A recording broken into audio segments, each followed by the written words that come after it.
Halo Football Lovers. Selamat datang kembali di channel Football Sport Media, tempat paling hangat untuk mengupas tuntas drama, taktik, dan kejutan dari panggung termegah sepak bola jagat raya, Piala Dunia 2026. Hari ini, mata dunia tertuju pada NRG Stadium di Houston, Texas. Di atas kertas, laga pembuka grup K ini dianggap banyak pihak akan menjadi ajang pembantaian atau pesta gol bagi salah satu raksasa Eropa sekaligus kandidat kuat juara, Portugal. Menghadapi RD Kongo, tim yang baru kembali menginjakan kaki di putaran final Piala Dunia untuk pertama kalinya dalam 52 tahun sejak 1974, banyak pengamat memprediksi pasukan Roberto Martinez akan menang mudah. Apalagi, laga ini adalah panggung pembuka bagi mega bintang legendaris, Cristiano Ronaldo, yang kini menginjak usia 41 tahun dan resmi menjalani Piala Dunia ke-6 dalam karirnya yang luar biasa. Termotivasi oleh performa luar biasa para rivalnya di hari sebelumnya, Ronaldo diprediksi akan mengamuk. Namun, apa yang terjadi di lapangan hijau sungguh di luar dugaan. Skor akhir imbang 1-1 memicu gempa tektonik di peta persaingan grup K. Pertanyaannya, mengapa dominasi penguasaan bola Portugal yang mencapai hampir 80% terasa hambar dan tumpul? Bagaimana strategi disiplin dan tembok kokoh yang dibangun oleh Sebastian Desabre mampu membuat Bernardo Silva mati kutu dan mematikan pergerakan CR7? Di video kali ini, kita akan membedah secara mendalam jalannya pertandingan dan menganalisis statistik fatal di balik kegagalan taktik Seleção das Quinas, performa jeblok beberapa pemain kunci, hingga magis serangan balik RD Kongo yang sukses melahirkan gol bersejarah bagi negara mereka. Pastikan kalian tonton video ini sampai habis. Jangan lupa klik tombol like, subscribe, dan aktifkan lonceng notifikasi agar kalian tidak ketinggalan analisis tajam seputar Piala Dunia 2026. Mari kita mulai bedah taktiknya. Kita mulai dari susunan pemain terlebih dahulu. Pelatih Portugal, Roberto Martinez, menurunkan skuad terbaiknya. Menggunakan formasi 4-2-3-1, Diogo Costa mengawal gawang, dilindungi kuartet bek João Cancelo, Thomas Araujo, Renato Veiga, dan Nuno Mendes. Di lini tengah, duet Vitinha dan gelandang muda João Neves bertugas sebagai motor permainan. Lini serang mereka sangat mengerikan. Bernardo Silva, Bruno Fernandes, dan Pedro Neto menyokong sang kapten, Cristiano Ronaldo, sebagai ujung tombak utama. Di kubu lawan, Sebastian Desabre tahu persis perbedaan kualitas individu timnya. RD Kongo turun dengan formasi super defensif 5-3-2. Memasang 5 bek sekaligus, dipimpin oleh Chancel Mbemba dan Axel Tuanzebe, serta Aaron Wan-Bissaka yang siap berduel di sisi sayap. Di lini depan, mereka mengandalkan kecepatan Yoane Wissa dan striker veteran Cedric Bakambu untuk skema serangan balik cepat. Ketika peluit kick-off dibunyikan, Portugal langsung menghentak. Mereka memperagakan sepak bola menyerang dari kaki ke kaki yang sangat agresif. Dan tidak butuh waktu lama bagi publik Houston untuk melihat gol pertama tercipta. Tepat di menit ke-6, sebuah skema serangan apik dibangun dari sisi kanan. Penyerang sayap Pedro Neto bergerak lincah melewati adangan bek lawan dan melepaskan sebuah umpan silang lambung yang sangat terukur ke dalam kotak penalti. Di sana, gelandang muda berbakat milik Paris Saint-Germain, João Neves, muncul dari lini kedua tanpa terkawal dengan ketat. Dengan kecerdikan dan akurasi tinggi, Neves melakukan sundulan terarah yang meluncur deras ke pojok tiang jauh gawang RD Kongo yang dikawal oleh Lionel Mpasi. Gol! Portugal unggul cepat 1-0. Ini merupakan gol perdana Neves di kancah Piala Dunia sepanjang karirnya.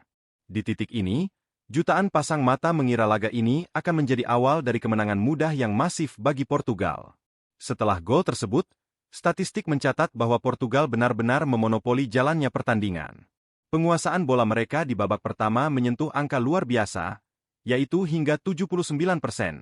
Namun, disinilah malapetaka taktik Portugal dimulai. Alih-alih terus menekan untuk mematikan permainan atau mencari gol kedua, intensitas permainan anak asuh Roberto Martinez justru menurun drastis. Mereka seolah-olah menganggap laga resmi Piala Dunia ini layaknya sebuah sesi latihan pramusim yang santai. Bola dialirkan berputar-putar di area tengah tanpa adanya tusukan vertikal yang membahayakan. Bruno Fernandes kesulitan menemukan celah, sementara Bernardo Silva bermain sangat buruk di bawah standar aslinya dan bahkan harus menerima kartu kuning cepat di menit ke-12 karena pelanggaran frustrasi. Cristiano Ronaldo terisolasi di lini depan karena suplai bola yang lambat dan mudah dibaca oleh trio bek tengah RD Kongo.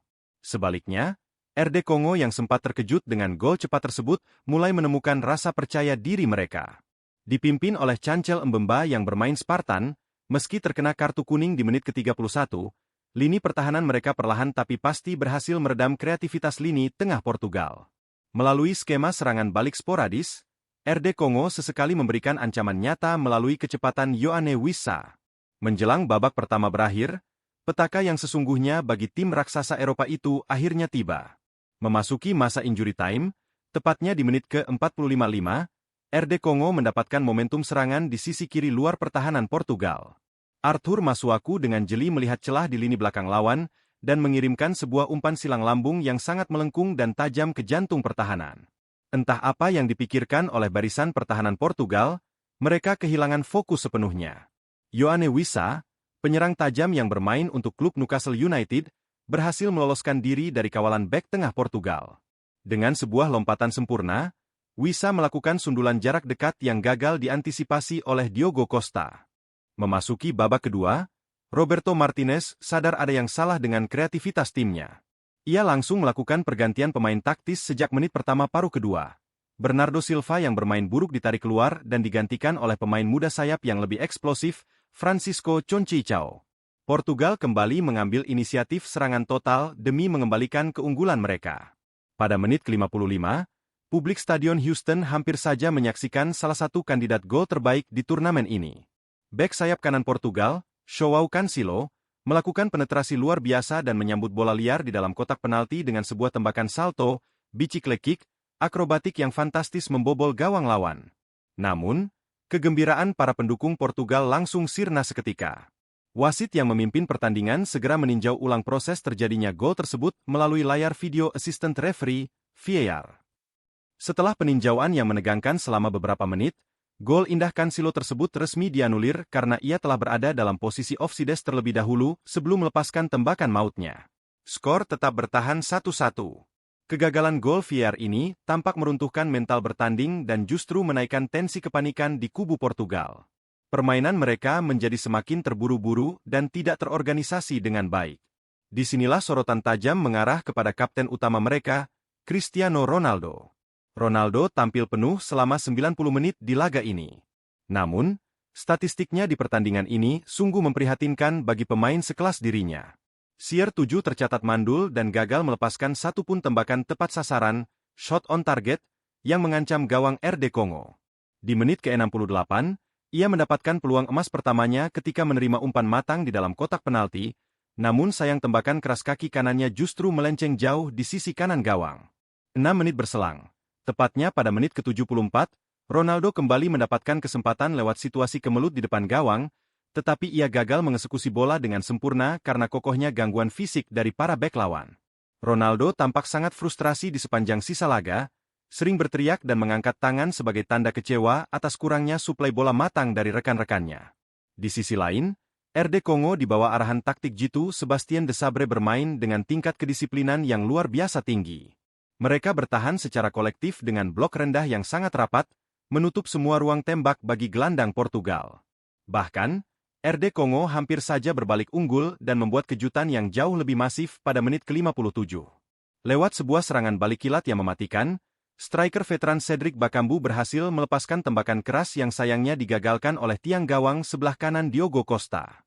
Portugal benar-benar beruntung tidak tertinggal di momen tersebut.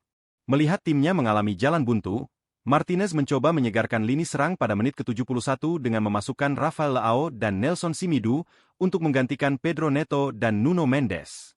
Terakhir pada menit ke-82, Vitinha ditarik keluar digantikan oleh striker Gonçalo Ramos demi menambah daya gedor di kotak penalti. Namun, semua pergantian itu tidak membuahkan hasil konkret. Frustrasi melanda barisan pertahanan Portugal di menit-menit akhir pertandingan.